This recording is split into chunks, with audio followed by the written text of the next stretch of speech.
Everyone, आज मैं आपसे एक टॉपिक पर डिस्कस करना चाहती हूँ, जैसे कैपिटलिज्म के बारे में या फिर प्राइवेट सेक्टर्स के बारे में कि हमारा प्राइवेट सेक्टर जो है कैसे काम करता है या फिर कैपिटलिज्म जो है वो कैसे काम करता है।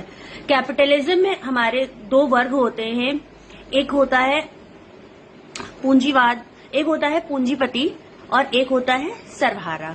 ठीक है, पूंजीपति को इंग्लिश में कैपिटलिस्ट बोलते हैं और सर्वहारा यानी उसको प्रोलेटरेट बोलते हैं, यानी जो एम्प्लॉय वर्ग होता है और एक ओनर होता है। तो ये हमारे दो वर्ग होते हैं और इसमें ओनर प्लस एम्प्लॉय दोनों के जो हित होते हैं वो दोनों अलग अलग होते हैं। ओनर क्या चाहता है? ज्यादा से ज्यादा पैसे बचाना। ठीक है, वो कैसे बचाएगा?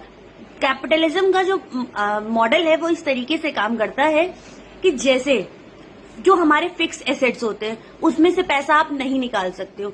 जैसे आपका मशीन्स हो गई हैं या फिर आपका इंफ्रास्ट्रक्चर हो गया है, उसमें आप कटौती नहीं कर सकते हो, तो वो फिक्स एसेट्स हो जाएंगे।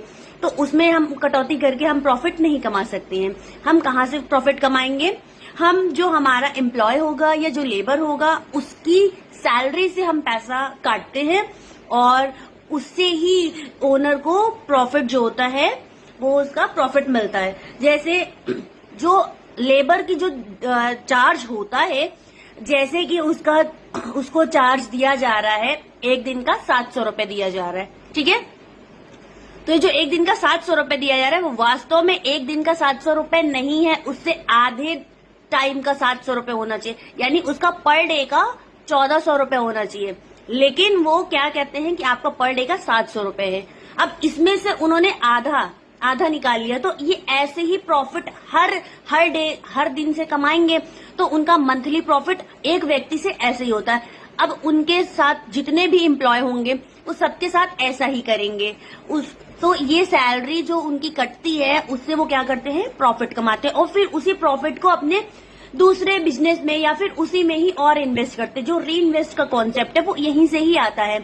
कार्ल मार्क्स तो हमारे यही बताते रहेंगे कि कैसे जो पूंजीवाद यानी पूंजीपति वर्ग जो है वो सर्वहारा वर्ग का शोषण करता है और एट द एंड टाइम वो क्या करते हैं?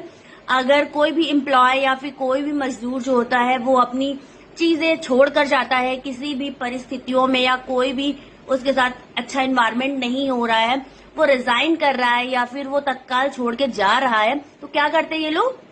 उसकी सैलरी काट लेते, पूरी जितना उसने काम किया होता उतना काट लेते। ऑलरेडी ये लोग 1.5 महीने पे पहले महीने की सैलरी देते हैं। अब किसी ने 1.5 महीने पे छोड़ दिया तो उसका तो समझ लीजिए ऑब्वियस सी बात है 40-45 दिन का ये लोग पैसा काट ही लेते हैं। अब इस तरीके का है पूंजीपति जो होता है वो ऐसे ही अमीर बनता है, सर्वहारा का शोषण कर करके। तो आपको मैंने बताया कि ये फिक्स एसेट से पैसा नहीं निकाल पाएंगे क्योंकि उतना तो हमें इन्वेस्ट ही करना पड़ेगा। बेसिक्स हमारा जैसे घर बनाने के लिए हमने क्या किया? नींव रखनी जरूरी है, तो नींव तो हमें रखनी ही पड़ेगी। उसके बाद हम मान लीजिए हमें दरवाजे लगवाने हैं या कुछ और करना है, हमने उसमें कटौती कर दी, या उसमें कटौती नहीं भी करते हैं तो जो हमारा घर बनाने आ रहा है मजदूर, हम उसको पैसा कम देंगे या फिर उससे लड़ झगड़ लेंगे तो वो छोड़ के चला जाएगा, उसका पैसा नहीं लेंगे। तो ये कॉन्सेप्ट ये लोग बना लेते हैं, सिचुएशंस ऐसी क्रिएट करते हैं कि ऑटोमेटिक एम्प्लॉयज जो है या फिर जो भी लेबर्स है वो छोड़ करके चला जाए। तो ये हमारा कैपिटलिज्म या पूंजीपति इस तरीके से अमीर बनता है। जिस तरीके से अगर एम्प्लॉय के लिए जॉब जरूरी है, अगर उसके लिए पैसा जरूरी है, उसके लिए इंस्टीट्यूशन जरूरी है, उसी प्रकार से ओनर के लिए भी एम्प्लॉय जरूरी है। ठीक है, क्योंकि ओनर जो है बिना एम्प्लॉय के अधूरा है। उसको शायद ये बात नहीं पता होती है कि हमारे एम्प्लॉयज अगर या फिर हमारे मजदूर जो है जो काम नहीं करेंगे, अगर नहीं करेंगे तो उनका सारा काम ठप हो जाएगा, उनको ये बात नहीं पता होती है और वो अपने उसमें वो उनको लगता है कि हम एम्प्लॉय के साथ शोषण कर रहे हैं, एक्सप्लॉयटेशन कर रहे हैं।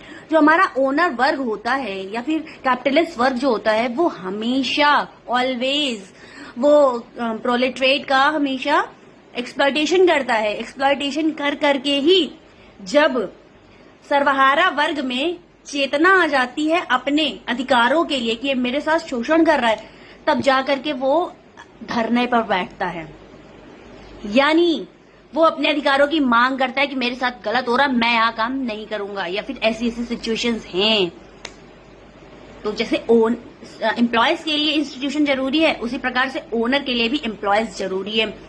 ओनर्स और एम्प्लॉयज दोनों एक दूसरे के पूरक हैं, ये दोनों एक दूसरे के बिना अधूरे हैं। तो कोई ये नहीं सोचे कि मेरे बिना काम नहीं चलेगा, या फिर ओनर ये नहीं सोचे कि हम जो है काम चला लेंगे, ऐसा नहीं हो सकता।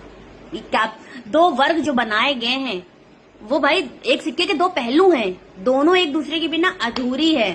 जैसे शाम के बिना सुबह अधूरी है, सुबह के बिना शाम अधूरी है, दिन के बाद रात आती, रात के बाद दिन आती। एक सिक्के के दो पहलू होते हैं, हेड एंड टेल, ये दोनों एक दूसरे के बिना अधूरे हैं। तो यही हमारा पूरा कैपिटलिस्ट का स्ट्रक्चर था जो मैंने आपको बताया। फिर अब मैं आपसे बाद में मिलती हूँ।